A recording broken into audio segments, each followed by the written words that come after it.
हरे कृष्णा, राधे राधे। पुरुषोत्तम मास एक ऐसा मास जो कि भगवान श्री हरि विष्णु को अति प्रिय है। भगवान श्री कृष्ण ने स्वयं उसे अपना नाम दिया है।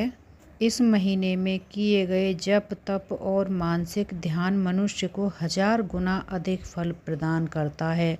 और यह सब कुछ जानने के बाद भी अगर कोई इस पुरुषोत्तम मास का पालन नहीं करता है तो उसे बड़ा दुर्भाग्यशाली और कोई नहीं हो सकता। और इसलिए इस पुरुषोत्तम मास के अंदर हम प्रत्येक दिन प्रातः काल में श्रवण कर रहे हैं इसी मास की जुड़ी हुई उसके प्रेम की कथा।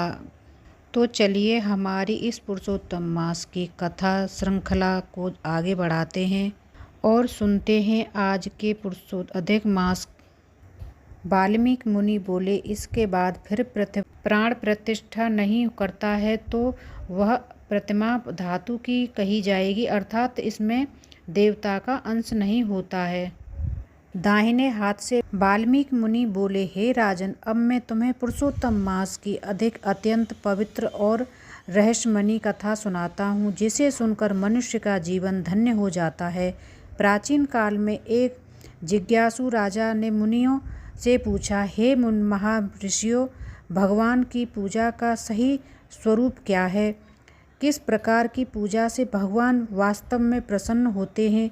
तब मुनियों में श्रेष्ठ वाल्मीकि जी ने मुस्कुराते हुए कहा, हे राजन, केवल प्रतिमा स्थापित कर देना ही प्राप्त नहीं होता। जब तक उसमें विधि पूर्वक प्राण प्रतिष्ठा न की जाए तब तक वह प्रतिमा केवल धातु के समान ही रहती है।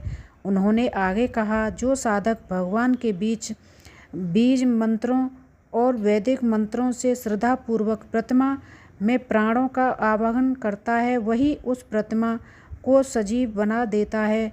तब उसमें स्वयं भगवान का निवास हो जाता है। यह सुनकर राजा अत्यंत चकित हुआ और बोला, हे मुनिवर, इसके बाद क्या करना चाहिए? वाल्मीकि मुनि बोले, इसके बाद साधक को अपने मन को एकाग्र करके भगवान पुरुषोत्तम का ध्यान करना चाहिए।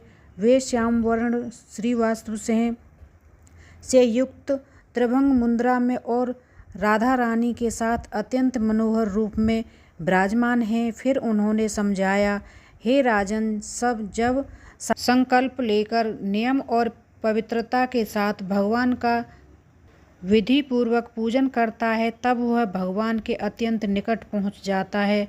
वह उन्हें आसन देता है, चरण धोने के लिए पद अर्पित करता है, अर्घ्य आचमन स्नान और पंचामृत से उनका अभिषेक करता है। फिर उन्हें वस्त्र, चंदन, पुष्प, धूप, दीप और नैवेद्य अर्पित करता है। मुनि ने आगे कहा, जब भक्त प्रेम पूर्वक भगवान के अंगों का पूजन करने उनके विभिन्न नामों से करता है, जब उसका हृदय पूर्ण भक्ति में डूब जाता है, इसके बाद वह आरती करता है, प्रदक्षिणा करता है और भगवान की स्तुति करता है। राजा ने विनम्रता से पूछा, हे प्रभु, यदि पूजा में कोई गलती हो जाए तो क्या करना चाहिए? तब वाल्मीकि जी बोले, हे राजन, मनुष्य से भूल होना स्वाभाविक है, इसलिए अंत में मंत्रहीन क्रियाहीन कहकर भगवान से क्षमा याचना करनी चाहिए। भगवान तो भाव के भूखे हैं, वे सच्चे हृदय की भक्ति को ही स्वीकार करते हैं। फिर उन्होंने कहा, पुरुषोत्तम मास में जो भक्त प्रतिदिन तिल से हवन करता है और शुद्ध घी का अखंड दीप जलाता है और उस पर भगवान विशेष कृपा करते हैं। अतः मैं वाल्मीकि मुनि ने कहा, हे राजन, जो मनुष्य इस पवित्र पुरुषोत्तम मास में श्रद्धा, नियम और भक्ति के साथ भगवान श्री कृष्ण का पूजन करता है, वह इस संसार में सभी सुखों को भोग कर अंत में परम धाम को प्राप्त करता है। यह सुनकर राजा का हृदय भक्ति से भर गया और उसने निश्चय किया कि यह भी पुरुषोत्तम मास में विधि पूर्वक भगवान का पूजन अवश्य करेगा। इस प्रकार कहकर कथा हमें सिखाती है कि विधि पूर्वक पूजा और भगवान के प्रति पूर्ण स्मरण ही जीवन को सफल बनाते हैं। राधे राधे। जय श्री कृष्णा।